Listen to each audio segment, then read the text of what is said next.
안녕하세요, 꾸꾸아빠입니다. 오늘은 세이노의 가르침이라는 책에 대해 이야기해 보려고 합니다. 이 책의 저자인 세이노는 우리에게 입에 발린 달콤한 말은 전혀 하지 않았고 오히려 우리가 듣기 싫어하는 쓴소리들을 계속하였는데요. 하지만 사람들이 이 책에 열광하는 이유는 무엇일까요? 저는 그 이유가 바로 세이노가 우리에게 말하는 진심을 독자들이 느끼고 공감하기 때문이라고 생각해요. 친구들과 단순히 좋은 관계를 유지하려면 그 친구에게 좋은 말과 거짓된 칭찬만 해줘도 관계가 유지됩니다. 하지만 진정한 친구라면 그 친구에게 진심 어린 조언도 해줄 것이며 설령 그게 그 친구를 지금은 아프게 해도 나중에는 피가 되고 살이 되는 이야기들일 확률이 높기에 미래에는 분명 고마워할 것이라고 생각해요. 그렇기에 우리가 살아가는 삶에 대해 객관적으로 조언해줄 진정한 친구를 얻고 싶다면 이 책을 읽어볼 것을 추천드려요. 세이노의 가르침의 이야기. 지금부터 시작합니다.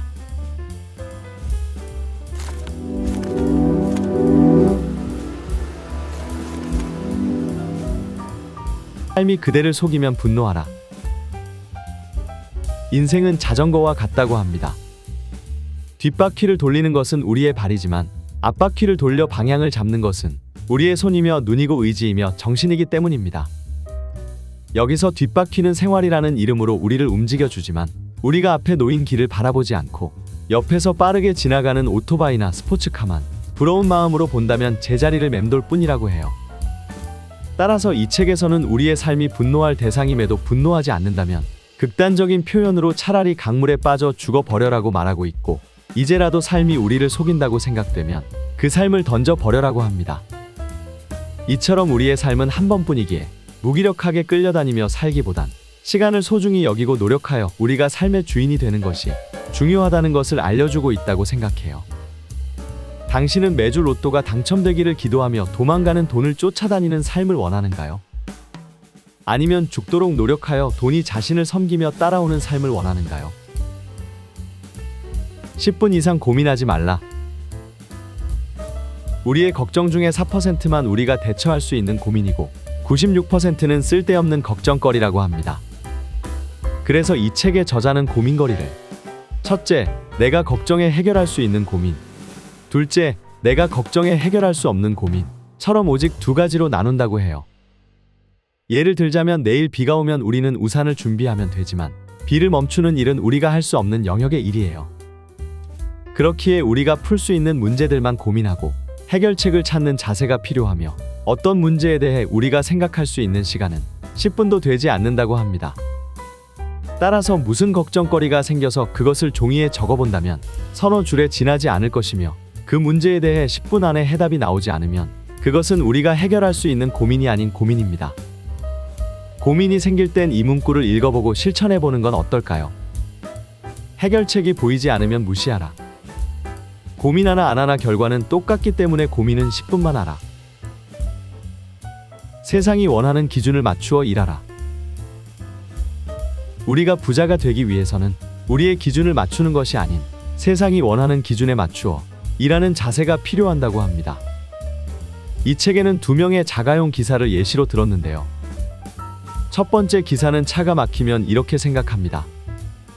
목적지까지 잘 모셔다 드리고 차량 관리 잘하면 되었지 이게 내 탓이냐? 즉, 이 기준들은 자기들의 기준이며 사장님의 기준이 아닌 게 핵심이겠네요. 두 번째 기사는 차가 막힐 때 이렇게 말합니다. 사장님, 저 옆 골목으로 한번 가보려고 하는데 어떻게 생각하십니까? 두 기사의 차이점이 느껴지는가요? 우리는 세상이 원하는 기준에 맞추고 있다고 생각하지만 그렇지 못한 경우가 대부분이라고 합니다. 부자들은 세상이 원하는 기준으로 일을 하여 온 사람들이기에 우리도 세상이 원하는 기준이 무엇인지 생각해보고 맞추어 일하는 자세를 가져보는 건 어떨까요? 사업을 할 때 알아야 할 것들. 사업을 할 때 가져야 할 중요한 3가지가 있습니다. 첫째, 폼 잡으려고 하지 마라. 수많은 사람들이 사업을 하고자 할 때 쾌적하고 여유로운 공간에서 일하기를 상상하지만 사무실의 가장 근본적인 목적은 일을 하는 곳이라는 걸 인지할 필요가 있습니다. 둘째, 수없이 강조하는 것이지만 준비가 철저하여야 한다. 주변에서 어떠한 장사 또는 사업을 하자고 할 때 몇 가지만 질문을 해보면 얼마나 준비가 되어 있는지 알 수 있다고 합니다. 셋째, 경영 관련 서적들의 내용을 섣불리 받아들이지는 말아라. 이러한 책들은 사업과 경영에서 어느 한 면만을 단편적으로 보여줄 뿐이지 전체를 보여주지는 않기 때문입니다. 가끔 주변을 보면 자신을 사업가라고 칭하며 사업을 너무나도 쉽게 보는 사람들이 있습니다. 이들은 겉은 화려하지만 실속이 없는 경우가 많기 때문에 단편적인 좋은 모습만 본 사람들이 사업에 도전했다가 실패하는 게 아닌가 싶네요. 시간이 돈이 되게 만들어라. 헬라어에서 시간을 의미하는 단어는 두 개로 나누어진다고 합니다. 첫째, 크로노스는 흐르는 시간을 의미하며 이는 우리가 어쩌지 못하는 대상으로서의 시간을 나타내요. 둘째, 카이로스는 의미 있는 시간, 가치 있는 시간, 보람 있는 시간이 모두 해당되는 시간을 나타내요. 그렇기에 잘 산다는 의미는 크로노스를 카이로스로 바꾸어 살아간다는 것을 의미합니다. 하지만 저자는 또 다른 시간을 설명하는데요. 바로 돈이 되는 시간입니다. 부자가 되려면 돈이 되는 시간이 많아야 한다고 해요. 이는 경제적 대가가 주어지는 노동시간만을 의미하는 것이 아니며 지금 당장은 대가가 주어지지 않는다고 할지라도 미래의 경제적 대가가 주어지는 지식을 얻는데 사용되는 시간도 해당된다고 말해주고 있습니다. 물론 돈이 되는 시간과 관련된 지식들은 재미가 없는 경우가 많습니다. 하지만 현재의 노잼과 미래의 노잼을 선택하는 것은 본인의 몫이라고 생각해요. 사기꾼 판별법. 세상을 살아가다 보면 수많은 사기꾼들이 존재합니다. 저 사람을 저렇게 사기를 당했을지 몰라도 나는 안 당해. 이렇게 말하는 사람들도 살아가다 보면 사기를 당하기 마련입니다.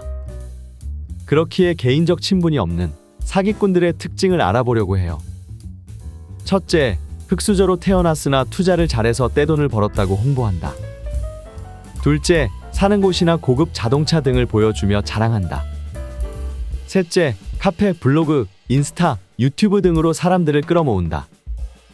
넷째, 강의하면서 모임을 만들어 회비를 걷거나 투자를 꼬드긴다. 다섯째, 자기 말만 잘 들으면 당신도 부자가 된다고 주장한다. 여섯째, 외모와 목소리가 좋은 경우들이 많으며 말을 잘한다. 실제로 인스타를 하다 보면 DM으로 원금이 보장되는 부업이라면서 연락이 엄청 많이 오는데요.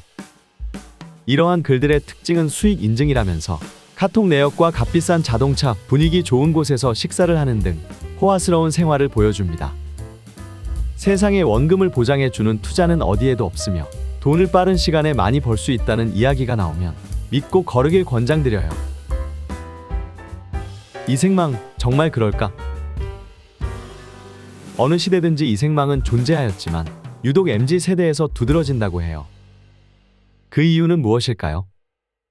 이 책에서는 그 이유를 크게 세 가지로 분류하고 있습니다. 첫째, SNS 때문이다. SNS를 들어가 보면 수많은 자기 일상을 공유하는 내용과 자산을 자랑하는 내용들이 쏟아져 나오기에 그들을 자기 자신과 비교하면서 생기는 박탈감의 크기가 과거의 그 어느 시대보다도 증가되었다고 해요. 둘째, 워라밸 때문이다. 정시에 출근해서 정시에 퇴근하는 워라밸은 분명 좋은 문화이지만 퇴근 후 그 시간을 어떻게 활용하는지가 중요한데요. 대부분 현재에 머물러서 시간을 낭비하고 있기에 워라밸은 오히려 독이 되고 있는 건 아닐까요? 셋째, 잘못된 부동산 정책 때문이다.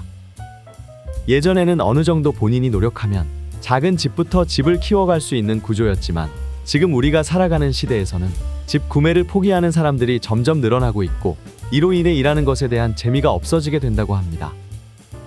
적어도 이 영상을 시청하시는 분들은 이 생망보단 발전하는 삶을 살았으면 좋겠네요. 마치며 이 책은 처음에도 언급했듯이 저에게 진심이라는 키워드를 제대로 알려주었다고 생각합니다. 그렇기에 이 책을 읽고 조언들을 자신의 것으로 흡수하여 발전해 나간다면 성공할 수밖에 없지 않을까요? 오늘도 가장 마음에 들었던 구절을 공유하면서 마무리하겠습니다. 나는 천재가 아니어서 즉흥적으로는 글을 쓰지 못하기 때문에 내가 이곳에 올린 글들을 세이노가 하룻밤에 쓴 글이라고 생각하면 안 된다. 모든 글에는 내가 살아온 세월이 담겨 있음을 잊지 말아라. 이상 꼬꼬아빠였습니다.